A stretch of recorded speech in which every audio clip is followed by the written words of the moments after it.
Tere kõigile ja nüüd siis eelmise nädala kokkuvõte. Eelmise nädala kõige suuremaks asjaks oli Euroopa Parlamendi järjekordne miniplenaar. Ta kõlab mini, tegelikult me hääletasime terve päeva. Ikka muudkui skännisime, faksisime ja niimoodi kogu 4 päeva ja pool reedet. Aga selle tulemusena said vastu võetud seaduse parandused, mis on vajalikud selleks, et riigid saaksid tegutseda koroonaviiruse vastu võitlemisel ja saaks tegutseda ka Euroopa Liidu komisjon. See puudutas nii rahalist toetust, see puudutas meditsiinitarvikuid, aga näiteks ka toetust põllumajandusele ja kalandusele. Kõigist nendest dokumentidest, mida me hääletasime ja vastu võtsime, pean mina kõige olulisemaks resolutsiooni, mis oli Euroopa Parlamendi 4 fraktsiooni poolt algatatud ja 4 fraktsiooni poolt ka toetatud.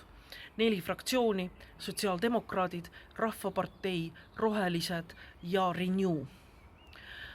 Nii et tal oli suur Euroopa Parlamendi toetus ja teemad, mida seal käsitleti, olid jällegi kõik, alustades majandus- ja rahanduspoliitikast, teadusuuringutest, andmete kasutamiseks teadusuuringuteks, vaktsiini väljatöötamiseks, põgusalt nimetati digikoole, seal oli juttu ka demokraatiast, ehk üks lõik oli pühendatud sellele, et pandeemia vastu võitlemise eriolukorra kehtestamisel saab seda teha ainult teatud ajaks, see peab olema tasakaalukas, see peab olema proportsionaalne, see peab olema põhjendatud. Ehk väga teravalt kritiseeriti Ungarit ja Poolat.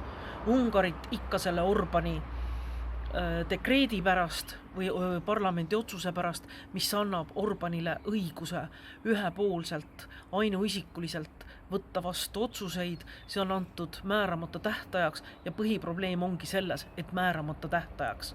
Poolat sellepärast, et minnakse presidendivalimistele, mis peaksid toimuma nüüd 10. mail ja praeguses olukorras ei saa rääkida ausast ja õiglasest presidendikampaaniast või presidendivalimiste kampaaniast. Nii et inimõigused olid oluliselt ära nimetatud. Ma kirjutasin ka selgituse oma hääletamisele. Ma hääletasin resolutsiooni poolt, kuigi ma ei ole kõigega nõus või minu arvates ei katnud resolutsioon kõike, mida ta oleks pidanud katma.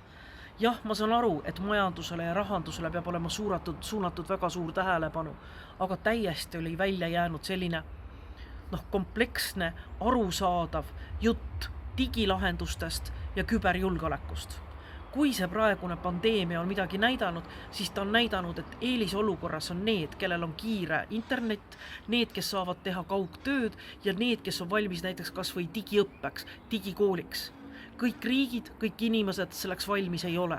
Nii et mina arvan, et selles resolutsioonis oleks pidanud rääkima rohkem ka digivõimalustest. Ja küberjulgeolek, me näeme, et küberrünnakute alla langevad täna riigid, langevad meditsiiniasutused, langevad üksikisikud, ettevõtted ja küberjulgeoleku mitte nimetamine Euroopa Parlamendi COVID-i resolutsioonis minu arvates ei ole õige.